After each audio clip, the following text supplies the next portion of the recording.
Мөхтәрәм тамашачыларыбыз, сез татарлар тапшыруын карыйсыз. Без бүтән дөньяга сибелеп яшәүче милләттәшләребезнең яшәешен яктыртабыз. Сезнең дә безгә җиткерәсе мәгълүматларыгыз булса, рәхим итегез, безгә җибәрегез. Без башлыйбыз. Бүген безнең программада. Рөстәм Нәбиуллин, Бәллүр каләм иясе. Ул менә хәзер дә безнең өчен бер бриллиант кебек, беләсезме? Менә ул татар телевидениесе һәм гомумән Казан телевидениесе, Татарстан телевидениесенә нигез салган кеше. Милләттәшебез Шәмгыя Әхмәтова белән таныштырырбыз. Безгә менә сүзлек эшләргә кирәк. Вот, ничек сөйләшәләр, ничек сөйләштеләр элек, хәзер ничек сөйләшәләр. Тел үзгәрә ул. Ну, менә шул авылныкы телен сакларга кирәк. Татарлар тапшыруы Пермь краеның Шалканды авылында. Халык кимей. Но яшьләр барыбер хәзер соңга таба безгәч барыбер авылга тартыла. Шундай городтан авылга киләсләр килә. Ул инде 60-нчы еллардан Татарстан телевидениесендә хезмәт итә. Бүген татарлар тапшыруында тарихи кадр сәхифәсен эшләп, үз архивын киң җәмәгатьчелеккә тәкъдим итә. Бай тәҗрибәле хезмәттәшебез Рөстәм абый Нәбиуллин быел Бәллүр каләм бәйгесендә журналистикага тугрылык номинациясендә җиңеп чыкты. Чынлыкта да үз хезмәтеңә ничек тугры булырга, бу хакта ул үзе җиткерер. Киләсе видеоязманы карыйк. В номинации «За верность журналистике» становятся Набиуллин Рустам Хуснулович или радиокомпания «Новый век». Тугрылыкны ул хезмәте белән күрсәткән һәм күрсәтә дә. Татарстан телевидениесе барлыкка килү елларыннан шушында хезмәт куя.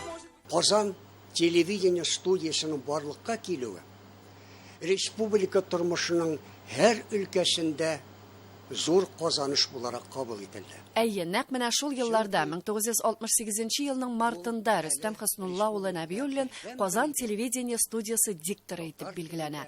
Ул безнең як яңалыклары программасын, шулай ук балалар әдәби һәм музыкаль тапшырулар алып бара. Тиздән Татарстан дәүләт телерадио тапшырулар компаниясының программалар дирекциясын җитәкли. Рөстәм Хоснулла улы төрле елларда яңалыклар, Татарстан, Идел программаларын алып бара. Ул әлеге һөнәрдә тәүге адымнарын 1963 елда Лениногорск телевидение студиясында ясаган. Аңа кадәр мәктәптән соң 1958 елны Казан педагогия институтында татар теле әдәбияты тарих факультетын тәмамлый. Аның гомеренең 56 елы телевидение белән бәйле. Рөстәм Нәбиуллин белән мин 1968 елдан таныш. Ул вакытта Казан телевидениесында бик күренекле дикторлар эшләде. Әминә Сафиуллина, Айрат Арсланов, Иркә Сакаева, Абдулла Дубин. Алар артыннан 66 елны мин килдем. Һәм 68 елдан Рөстәм. Ул вакытта Айрат Арсланов бик күренекле сүз остасы, ул телевидениедан филармониягә күчкән иде. Һәм телестудияга кирәге ир тавышы татар телендә. Менә комиссияның күзе Рөстәмгә төште дә, аны Лениногорскидан чакыртып алдылар. Шуннан бирле менә бергә эшли башладык. Менә шушы ярты гасыр дәверендә минемчә Рөстәм бөтенләй үзгәрмәде. Инде 30 елдан соң кабат эфирга чыккандагы таләпләренә килсәк, Нәкъ шул замандагыча менә микрофонда әллә кая яшерелмәгән. Текстымда алдында ул да суфлерга яшерелмәгән. Нәкъ шул замандагыча. Рөстәм Нәбиуллин Татарстанның Лениногорск районы Җәйкаратай авылында 6-нчы төпчек бала булып дөньяга килә. Әтисе Хоснулла 4 ел гражданнар сугышында, аннан Бөек Ватан сугышында катнашып, исән-сау әйләнеп кайта. Аның бу хакта үз хатирәсе. Солдатлар җиңү яулап авылга кайта башлады. Каршы алучыларның шатлыгы, сөенече. Шулар арасында мин дә 5 яшьлек сабый. Әтинең көчле куллары белән күтәреп алып һавага чигүе, җитәкләшеп янәшә атлау бәхетнең иң күге кебек тоела. бу хисләр гомер буе саклана икән. Рөстәм Набиуллинны кабат зәңгәр экраннарда күрү зур сөенеч. 30 елдан соң ул кабат эфирда. Рәхмәт аңа. Чынлап та, Рөстәм абый ул бик зур шәхес. Мен телевидениедә 10 яшьтә килдем эшләргә. Ул чакта ул инде йолдыз ие. Һәм аны бөтен республика яратадыр. Мәхәббәт хатлары киләдер янда тоннлап аның исеменә. Чөнки ул әлбәттә бик матур кеше үзе, менә кыяфәте дә матур, татар теле матур, акыллы да, талантлы да, менә бөтен яхшы яклар җыелган анда. Ул менә хәзер дә безнең өчен бер бриллиант кебек, беләсезме? Менә ул татар телевидениесе һәм гомумән Казан телевидениесе, Татарстан телевидениесенә нигез салган кеше. Ул әлбәттә татар журналистикасын, алып барышының культурасын күтәргән кеше. Һәм ул әлбәттә безнең өчен дә бик кыйммәтле шәхес бүгендә. Чөнки без аннан өйрәнәбез. Телне, алып барышының манераларының һәм акыллы булырга, сөйкемле булырга һәм иң беренче безнең телевизор караучыларны чын күңелдән яратырга. Татарлар тапшыруында Тассырга 100 ел сәхифәсенең беренче чыгарылышында ул элек телевидениеның нинди булуы, телевизор аклы каралыдан төслегә әйләнсен өчен бик озак тырышырга туры килүе хакында сөйләде. Аннан соң Татарстан турында эшләнгән фильмнар, шәхесләр булар барысы да аның хатирәләреннән чыгып халыкка җиткерелә. 1971 елда студияда кадр 3 видеомагнитофоннары урнаштырылгач, без үзебезнең тапшыруларны видео тасмага язып алу мөмкинлегенә ия булдык. Бүген инде Рөстәм Хөснулла улы татарлар тапшыруында тарихи кадр сәхифәсен алып бара. Аны яраткан тамашачысы көтеп ала. Ул замана таләп иткән кызулыкка буйсынмыйча салмак кына сөйләвен, мәгълүмат җиткерүен дәвам итә. Чөнки әле ул вакытта кадрдагы сүрәтне күз күреп өлгерә алмый торган тизлектә сүрәтне бүлгәләү, телгәләү юк иде. Аннан тагын җыялар иде. Хәзер шулай карауга күнеккәндер бәлкем яшьләр. Ләкин замандашларым бу алымда монтажланган фильмнарны рәхәтләнеп карар дип уйлыйм. Без аның хезмәттәшләре аңа уңышлар, безгә үрнәк булып, озак еллар эшләвен телибез. Ләйсән Асадретдинова, Татарлар, Казан.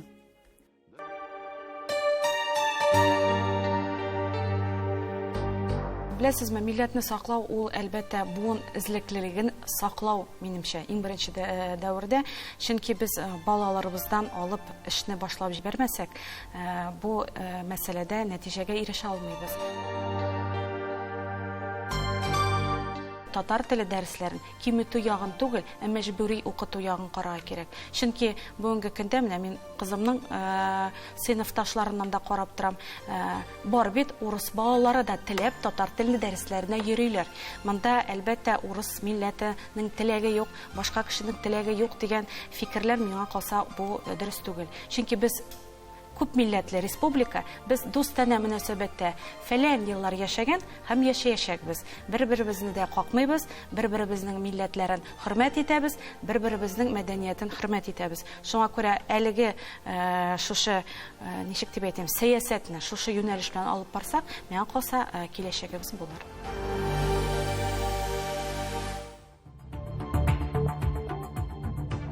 Сез татарлар тапшыруын карыйсыз программабызның икенче өлешендә.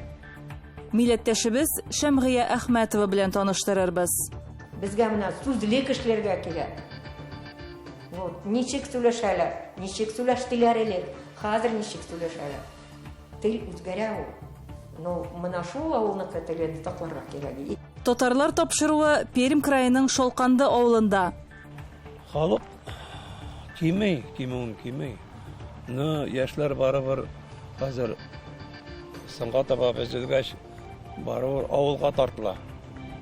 Шундай городтан авылга киләсләр килә. Оптимизация заманасында авылларның сирәклесе генә үз мәктәпләре белән мактана ала. 14 ел элек Свердлов өлкәсе Уфа шигъри авылында яңа мәктәп ачылган. Элеккегесен нык таушалганнан соң бу мәктәп авыл халкы өчен зур шатлыклы вакыйгага әйләнде. Әмма яңа мәктәпне булдыру нинди авырлык белән бирелгәнне авыл халкы үзе генә белә. Укытучылар, әти-әниләр, хакимият вәкилләре тырышлыгы белән булдырылды ул. Алар арасында ул вакытта мәктәпне җитәкләгән Шәмгыя Әхмәтова да бар иде. Аның белән якыннанрак танышыйк әле. Уфа шигыре Свердлов өлкәсендәге иң бай тарихлы авылларның берсе. Аңа нигез салынуга 470 елдан артык. Салада гореф-гадәт йолалар күз карасыдай саклана. Мәктәптә бу юнәлештә уңай эшчәнлек алып бара. Татар мәдәниятен, телен үстерү буенча тырышып эшләү белем йортыбызны саклап кына калмады, замана таләпләренә туры килгән яңа биналы да итте, ди Шәмгыя Әхмәтова. Авыл халыгы, конечно, сөенделәр барысы да. Хотя башында миңа күбесе әйттеләр: Шәмгыя, кайда син барасың? Уйлама да, кем синең монда авылда мәктәп эшли? Йөрмә дә, юкка вакытны әрәм итмә дә, нервыңны әле. Ошымна шулай күп кешеләр әйттеләр, прямо күзгә әйттеләр. Ну, барыбер туктамадык и бергә эшләнде. Ну, шул вакытта мин рәхмәт әйтәсем килә безнең педагогический коллективка, безнең ата-аналарга. Без бергә булгач, без преодолели. И шуңа күрә менә кай чакта, ну, туры вакыйгалар булды бит әймә. Вот. Безнең Шамтия Ахтарович глава булган, аңа күп согласование үтәргә туры килде. Мин дә шул документлар белән йөрдем. Так что бергә эшләп, шундый бинаны эшләп куйдык. Укытучылар коллективы төрле проектларда катнаша. Уралдагы татар авыллары тарихына багышланган конференцияләр оештыра. Танылган якташларының иҗаты турында сөйли. 2008 елда Уфа шигырендә ЮНЕСКО Бөтендөнья Федерациясының тарихында беренче тапкыр оешма лидерларының утырышы уза. Уфа шигыре мәктәп базасында бу төбәктә гасырлар дәвамында дус тату яшәүче татар, мари, башкорт һәм русларның гореф-гадәт йолаларын саклау буенча проектлар тәкъдим ителә. Уфа шигыре мәктәбе укучылары берничә фәнни доклад белән телеконференцияләрдә катнаша. Авылда мәктәп төзүше 2012 елда Татарстан Республикасы президенты Минтимир Шәймиевның Свердлов өлкәсе губернаторы Эдуард Россель белән булган эшлекле очрашуыннан соң башланып китә. Бу мәсьәләне көн тәртибенә куйдыртучы Шәмгыя Әхмәтова үзе була. Вот на такой бумажке. Прошу построить школу в Уфа-шигыре. Безнең балалар тормышка әзер булырга тиеш. Алар үз телләрендә белсеннәр, шит телдә дә аралашсыннар, ди Шәмгыя Нургали кызы. Үзе 40 елдан артык алман һәм инглиз телләрен укыта. Бүген француз, кытай телләрен өйрәнә, татар телен ул рус телле шәһәр мөхитеннән Уфа шигыре авылына күченгәч өйрәнә. Балаларга хәзерге вакытта үз телләрен онытмаска кирәк. Аны белергә кирәк, язарга кирәк, онытмаска кирәк. Пока шул улы кешеләр булган чакта язып аларга, безгә менә сүзлек эшләргә кирәк. Вот, ничек сөйләшәләр, ничек сөйләштеләр элек, хәзер ничек сөйләшәләр. Тел үзгәрә ул. Ну, менә шул авылныкы телен сакларга кирәк. Һәр авылда үзенеке сөйләмләре, үзләренең сүзләре. Уфа шигыре авылына Шәмгыя Нургали кызы ире Кәрим Әхмәтовка кияүгә чыгып күченә. Кәрим әфәнде мәктәптә физика укыта, мәдәни чараларның алыштыргысыз аккомпаниаторы була. Кызганыч 2020 елның февралендә бакыйлыкка күчә. Аны барысы да яраттылар. Барысы да яраттылар. Хоть кем белән түләшсәң дә, Кәрим абый, менә Кәрим абый бигрәк итмей. Свердлов өлкәсе Түбән Сергә районында Шәмгыя һәм Кәрим Әхмәтовлар иң мөхтәрәм кешеләр. Мин бәхетлемен, эш кызым булгач. Алар барысы да монда, минем янда, авылда монда. Һәр берсенеке үзләренең гаиләләре бар, балалары бар. Хәзерге вакытта 11 оныкларым, иң улысына 22 яшь, иң бәләкәенә 2 яшь. Мин үземне шушы авылда таптым, үстем, ныгыдым, язмышыма бик рәхмәтле, ди Шәмгыя Әхмәтова. Гөлия Садыкова, Әлфия Габдушева, татарлар, Свердлов өлкәсе. Сылва ирен татарлары турында сөйләүбезне дәвам иттерәбез. Бүген Пермь крайының Шолканды авылына юл тотарбыз. Ул 54 йорттан торган кечкенә генә җирлек. Халык саны кимесә дә, өлкәннәр авылның киләчәгендә өмет күрә. Шолкандыга кайтучы яшьләр арта башлаган. Авыл турында безгә Сабирҗан Ахунов сөйләде. Ул авылның мулласы да, гармунчысы да, әйдәп баручысы да. Тулырак Ойзат Шәймәрданов видео язмасында.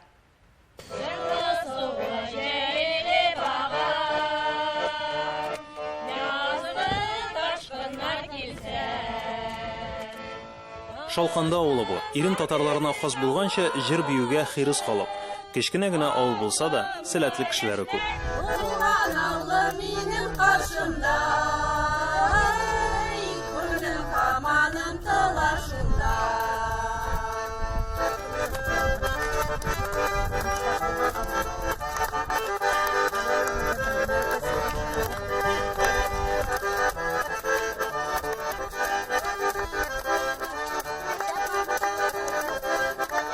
Шалканда авылында 54 йорт бар. 139 кеше даими яши, ләкин рәсми теркәлүчеләр саны 250-дән артып китә. Авылда мәчет юк. Мәктәп исә инде 50 елдан артык элек ябылган. Янәшәдә генә иске авыл урнашса да, балалар башка урыс авылына барып укырга мәҗбүр, чөнки алар иске авыл җирлегенә карамый. Ләкин җирлек яши, чөнки көчле кешеләре бар. Шушы авылда үстем. Бер яртып китмәдем. Сабирҗан Ахунов, аңа 75 яшь, авылның мулласы да, гармунчысы да, балта остасы да, гомумән авылның әйдәп баручысы да. Гомере буе колхозда эшләгән, кичкенәдән гармунда уйный, авыл киләчәген кайгырта. Киләчәге турында кайгырабыз инде, кайгырсан да юк, кайгырмасан да юк. Аның бит хәзер теге кем әйтмәшләй колхозлар беткәч, яшьләр чыгып китәләр. Культурада күрәсен бетте, культурада артык юк уже күрәсен. Элек культура булай авылларда концертлар куя, җыелышлар булай, хәзер андый галәмәт юк ул Оша бөтен җирдә шундый. Кеше җыштырам инде тирә-якларда, авылларга барып җыштырам.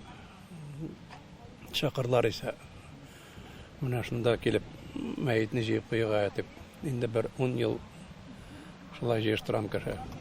Ахуновлар гаиләсенең хуҗалыгы читтән аерылып тора. Тәрәс һәм кыймалар татар милли бизәкләре белән бизәлгән. Сабирҗан абый аны үзе ясый икән. Бу наличниклар Казанда юк, мондай наличниклар юк. Никадәр карыйм. Ул безнең якта гына. Аны шушы мин ясый башладым. Аннары бабай, мулла бабай барай. Ул ясый башлады. Элек-электән килгән традиция түгелме? Ул элек-электән килгән, аны беренче ашыл заводта бер урыс ясаган. Карт урыс. Шуны барып нигә фотография төшереп алдым да мин китереп чыгардым. Закмы ясау, нәрсәләр белән ясыйсыз? Ма лобзиклар белән кисәсен. Элек лобзик юк, кул пешкы белән кисеп җидем, булай барында. Закына инде аны, аның һәрберсен. Хабу авылга традиция буларак кирип киткән инде, аңлавымча, әйме? Ие. Чөнки башкаларда да, башка йортларда да бар. Хәзер Сез ясыйсызмы? Мин ясыйм. Башка монда теге үлгән бабай ясап куйды калган. Фермада эшләдем 14 яшьтән. Аннан соң колхозда инде. Безнең Уральский камнерез бар. Шунда эшләдем 10 ел. Садикта эшләдем 10 ел. Шагынып пенсия чыгып Эш малай үскәрдем, эш малайны армия ибәреп китердем. Бабайны саклап алдым 3 ел солдатка булып утырып. Ничек хәзер авылда тормыш? Шулай яшәк. Безгә яшәмәй ярый инде яшьләргә ураны. Тәемле карыйсызмы? Карыйсыз постоянно. Нәрсәләр карыйсыз? Карыйбыз, әле җырлыйк, әле карап ятайм әле хәзер барай передача.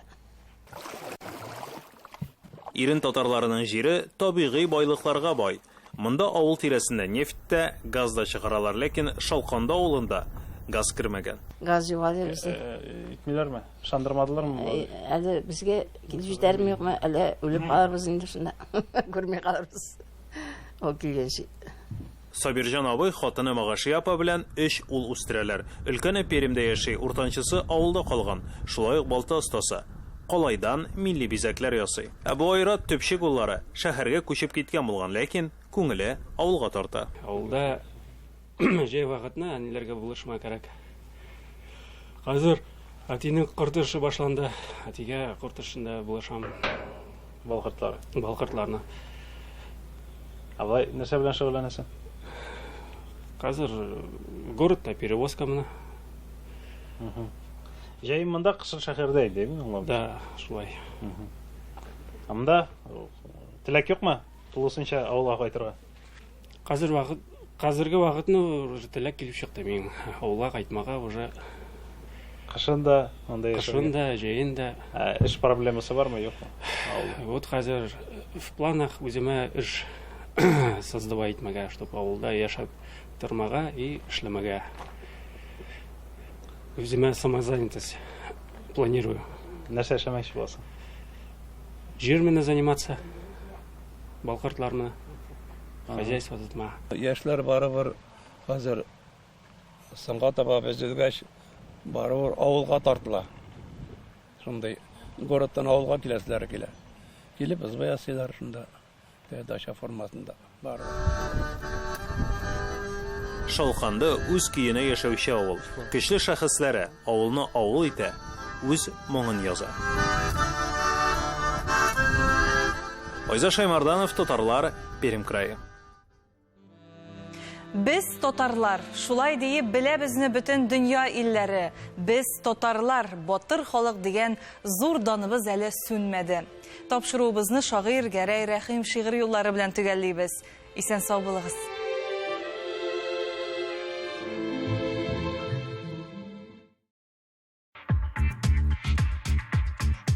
Bundan 10 ел элек әле безнең хөкүмәт дәрәҗәсендә, дәүләт советы дәрәҗәсендә, мәсәлән, Кытай интернетының проблемнары бары турында беркем белмәйде, аңламыйлар иде.